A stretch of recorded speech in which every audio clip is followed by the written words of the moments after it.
রাখাল তার ভেড়ার পাল চড়াচ্ছে, আর আমি শুনতে চাচ্ছি এক একজনের ডাক এক এক রকম, তাই না?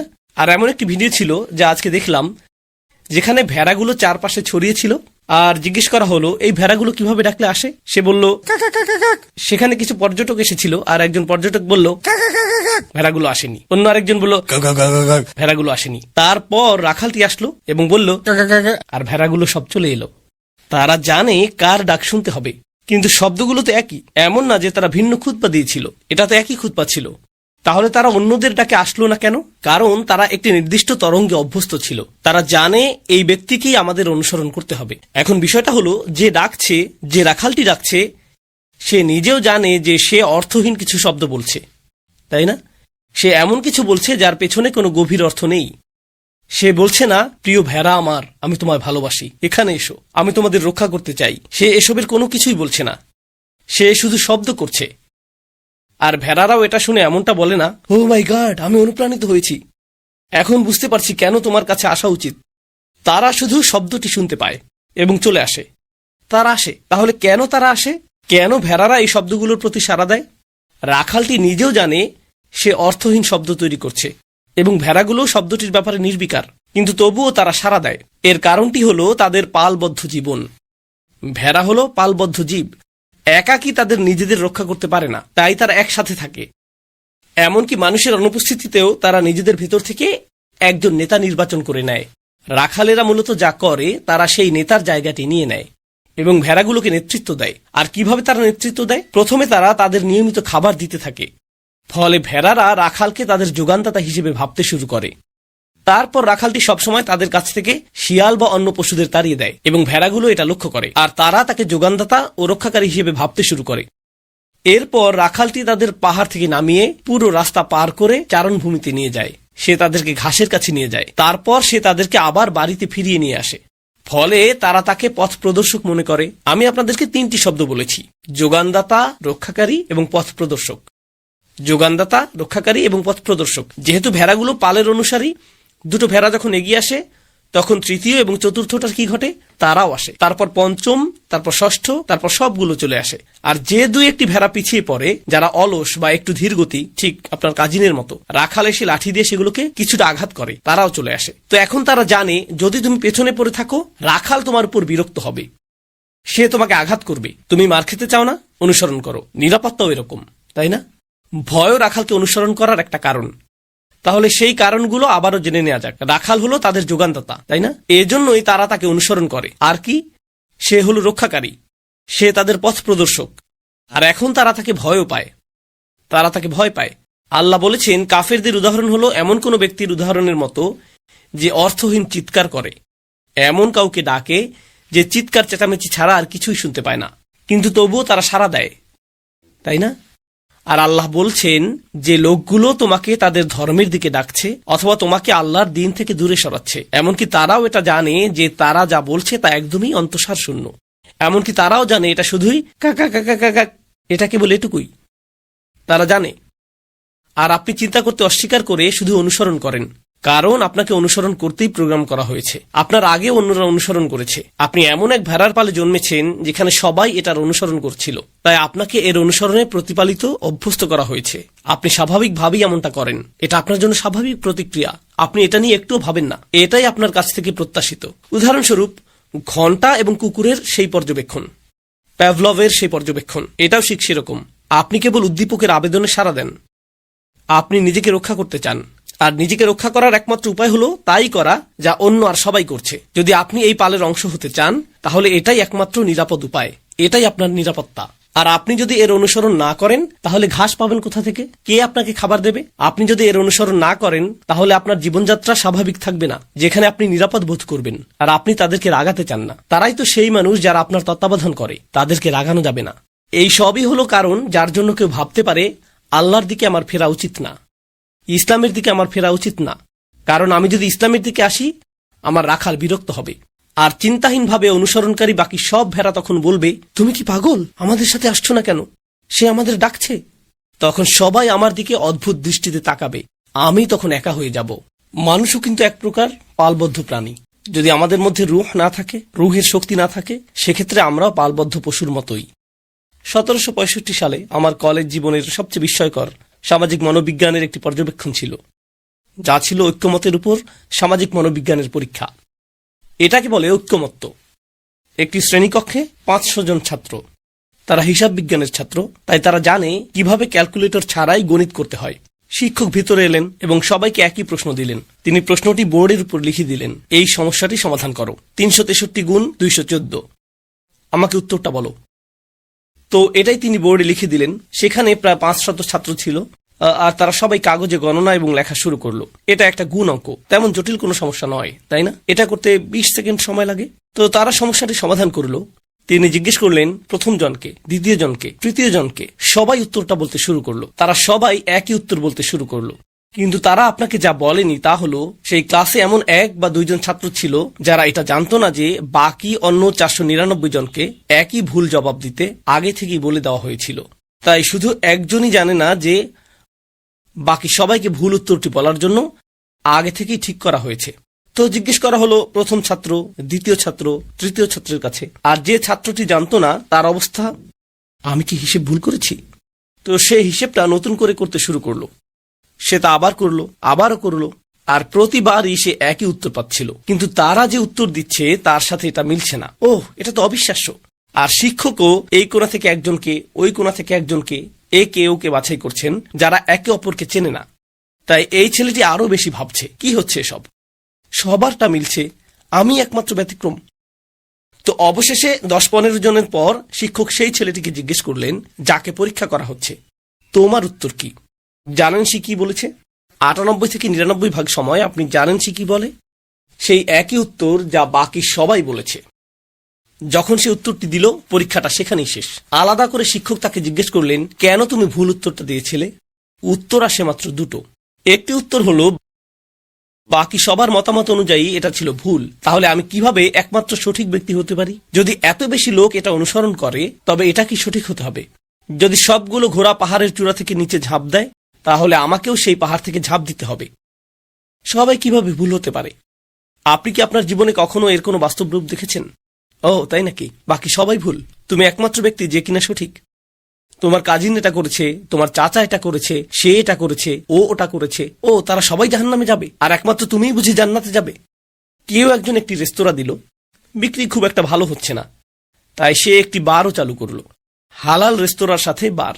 আমি ইউরোপে এই জিনিস বেশ কয়েকবার দেখেছি। আমি এক জায়গায় গিয়েছিলাম, সেখানে আমি হালাল রেস্তোরাঁ খুঁজেছিলাম। অবশেষে একটা পেলাম। ভেতরে ঢুকলাম, মদের বিশাল তাক, বিশাল, ঠিক মাঝখানে একটা ফাঁকা জায়গা যেখানে আয়াতুল কুরসি লেখা। আর আমি তো এটা তার রক্ষা কবচ। যখন ফেরেশতারা চলে আসবে আর সে বলবে, শুধু এটা দেখুন। আপনি কি এই খেলা খেলছেন? যাই হোক, তারা ভাবে যদি সবাই এটা করে, আমি কতবার দ্বিমত পোষণ করেছি, তাতে কিছু যায় আসে না। এটা অসম্ভব যে আমি একমাত্র সঠিক আর বাকি সবাই ভুল। এটা ছিল এক ধরনের উত্তর।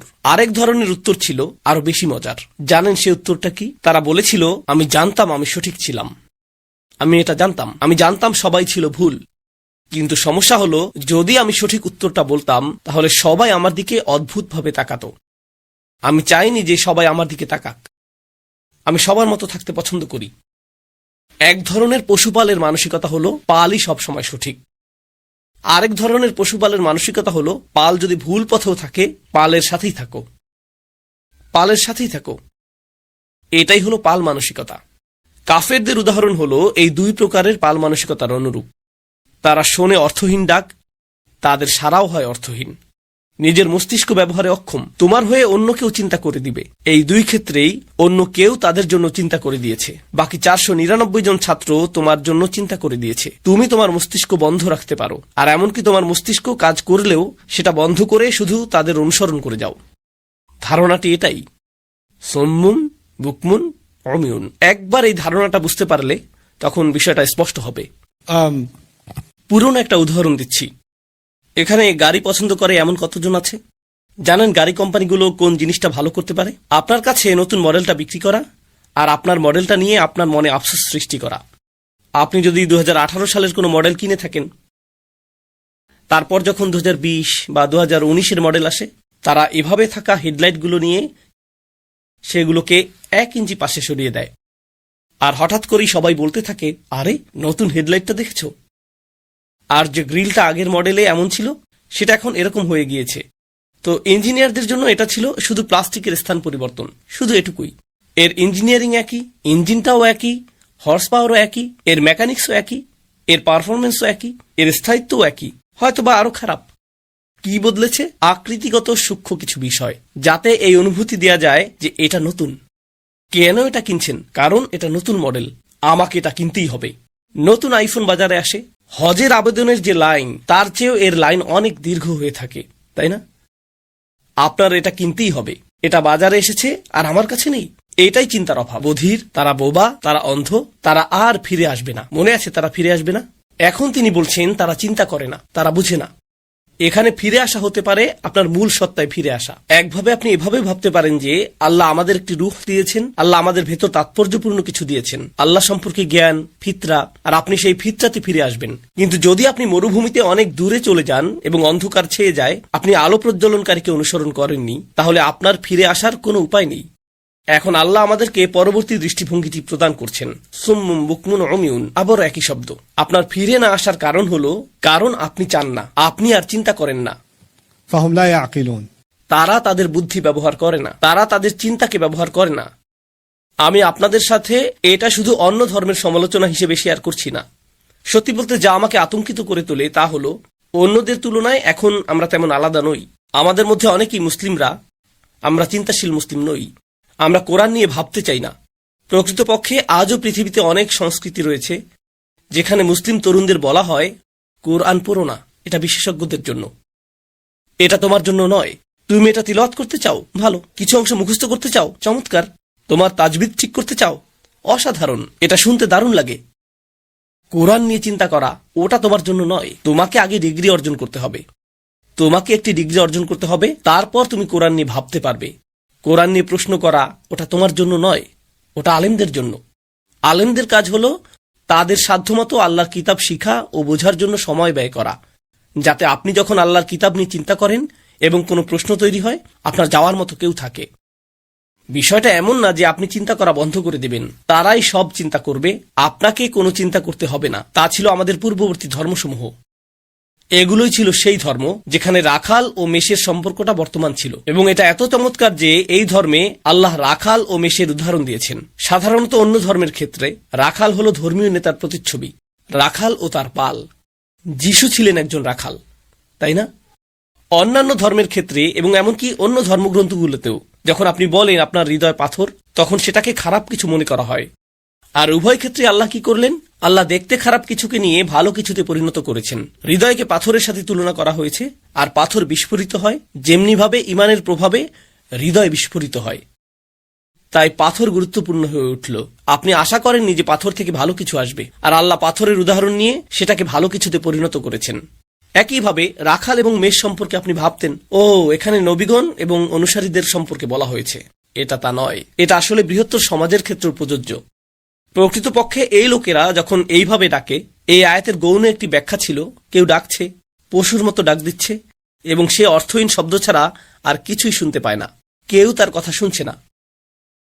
কল্পনা করুন পাহাড়ের উপর কোনো রাখাল এমন শব্দ করছে, আর সে কেবল নিজের প্রতিধ্বনি শুনতে পাচ্ছে। এটি একটি অর্থহীন শব্দ। যারা শিরক করে তাদের প্রতি এটি এক ধরনের সমালোচনা। মূর্তিগুলোর সামনে সব ধরনের প্রার্থনা করছে, আর মূর্তিগুলোরও তাতে সাড়া দেওয়ার কথা ছিল। না, এই মুহূর্তে তোমার কান্না শোনার মতো একমাত্র তুমিই আছো, অন্য কেউ এটা শুনছে না। তোমার সামনের এই বস্তুটির কোনো বাস্তবতা নেই। আরো মজার ব্যাপার কি জানেন? অনেক ধর্মবিশ্বাসী দেবতা রয়েছে, একাধিক দেবতা, অনেক দেবতাকেই দেখতে পশুর মতো। আপনি কি তা জানেন? কিছু দেবতা দেখতে ভেড়া বা মেষের মতো, কিছু দেখতে ছাগলের মতো, কিছু দেখতে গরুর মতো, ইত্যাদি ইত্যাদি। এক্ষেত্রে উল্লেখযোগ্য বিষয়টি হলো মানুষই পশুদের পোষ মানায়, আর এখন তোমরা পশুর উপাসনা করছো। আপনি হয়তো ভাববেন তারা তাদের দেবতাদের সেবা করছে। তারা তাদের দেবতাদের সেবা করছে না, দেবতারাই তাদের সেবা করছে। ঠিক যেমন পশুরা মানুষের সেবা করে। তারা এমন ধর্ম তৈরি করেছে যেখানে দেবতারা মানুষের সেবা করে। তো যা ঘটল তা হলো, আমাদের বৃষ্টির প্রয়োজন, তাই বৃষ্টির জন্য আমাদের একজন দেবতা দরকার। ও আমার সন্তান হচ্ছে না, সন্তান লাভের জন্য আমাদের একজন দেবতা দরকার। ও আমাদের এলাকায় অনেক যুদ্ধ, যুদ্ধের জন্য আমাদের একজন দেবতা দরকার, যে আমাদেরকে যুদ্ধের জন্য প্রস্তুত করতে পারবে। সুরক্ষার জন্য আমাদের একজন দেবতা প্রয়োজন, এটার জন্য আমাদের একজন দেবতা প্রয়োজন, এটার জন্য আমাদের একজন দেবতা প্রয়োজন। সুতরাং বিভিন্ন সমস্যার জন্য বিভিন্ন দেবতা ছিল। আর মূলত পশুদের মতোই আপনি যদি চান ভেড়া আপনাকে পশম দিবে এবং ভেড়া আপনাকে দুধ দিবে, তাকে আপনার ঘাস সরবরাহ করতে হবে। আপনি এর যত্ন নেবেন, তাহলে এটাও আপনার যত্ন নেবে। এই দেবতাদের ক্ষেত্রেও আপনাকে এর সামনে একটি পশু বলি দিতে হবে, আপনাকে এর সামনে এই আচার অনুষ্ঠানগুলো পালন করতে হবে। আপনি তাদেরকে কিছু দেবেন, তারপর তারা আপনাকে কিছু দিবে। দেবতাদের কাছ থেকে কিছু পাওয়ার আগে আপনাকে তাদের জন্য কিছু ত্যাগ করতে হবে। ঈশ্বর আপনাকে কিছু দেওয়ার আগে তাকে আপনার কিছু দিতে হবে। প্রসঙ্গত, কোরআন এই ধারণাটিকে সম্পূর্ণরূপে ধ্বংস করে দিয়েছে। আল্লাহ হলেন আর রহমান আর রহিম। মানুষ আল্লাহকে দিক বা না দিক, আল্লাহর ইবাদত করুক বা না করুক, আল্লাহর শুকরিয়া করুক বা না করুক, তারা সবাই শ্বাস নিতে পারছে, তারা সবাই জীবিত আছে, তারা সবাই জীবন উপভোগ করছে। এমনকি অকৃতজ্ঞ নাস্তিকও, যে আল্লাহকে গালি দেয়, যে আল্লাহর রসুলকে গালি দেয় আলাইহিসসালাতুওয়াসসালাম, সেও আল্লাহর তৈরি বাতাসে শ্বাস নেয় এবং শ্বাস ছাড়ে। তার ফুসফুস আল্লাহর আনুগত্য করে, তার হৃৎপিণ্ড আল্লাহর আনুগত্য করে, আর আল্লাহ বিনিময়ে কিছুই চান না। هو الرزاق আল্লাহ সেই সত্তা যিনি রিজিক দান করেন। আপনি রিজিক দাতা নন, কিন্তু অন্য সমস্ত ধর্মে ঈশ্বরকে আপনার কিছু প্রদান করতে হবে, আর তারপর আপনি কিছু পাবেন। মেরি সহায় হোক, এ কথা বলুন এবং বাক্সে $5 রাখুন, তাহলে এর প্রতিদান আপনার কাছে ফিরে আসবে। তো ঈশ্বর মূলত আপনার সেবায় নিয়োজিত। এটি একটি সেবা ভিত্তিক ধর্ম, এটি ভোগবাদী ধর্ম। চমৎকার এই উপমাটি সম্পর্কে আজ সন্ধ্যায় এটাই আমার শেষ কথা যা আমি আপনাদের সাথে শেয়ার করব। আর তা হলো, আল্লাহ আজ্জা ওয়া জাল্লা আমাদেরকে একটি ধর্ম দিয়েছেন। আপনি যদি কুরআন অধ্যয়ন করেন, এমনকি যদি শুধু সূরা বাকারা মনোযোগ সহকারে অধ্যয়ন করেন, তবে একটি বিষয় আপনি উপলব্ধি করবেন, তা হলো এই ধর্ম আপনাকে চিন্তা শক্তি ব্যবহার করা ছাড়া আল্লাহর কিতাব অনুসরণ করতে দিবে না। আপনাকে চিন্তা শক্তির ব্যবহার করতে হবে, আপনাকে চিন্তাশীল মানুষ হতে হবে, আপনাকে চিন্তাবিদ হতে হবে। আল্লাহ চান মানুষ চিন্তাশীল হোক। এমনকি ওহী আসার আগেও তিনি আশা করেছিলেন যে আমরা সৃষ্টি নিয়ে চিন্তা করি। তিনি আমাদের কাছ থেকে তা আশা করেছিলেন। তিনি বারবার বলেছেন, لقوم يعقلون لعلكم تتفكرون لعلكم تعقلون তিনি বারবার বলেছেন, ভাবো, উপলব্ধি করো, ভাবো, উপলব্ধি করো, ভাবো, উপলব্ধি করো। তাই আমরা যদি মুসলিমদের এমন একটি সংস্কৃতি তৈরি করি যা চিন্তা ভাবনা না করে শুধু অনুসরণ করাকে উৎসাহিত করে, তাহলে তা হয়তো 1 বা 2 প্রজন্মের জন্য সাময়িকভাবে কাজ করতে পারে।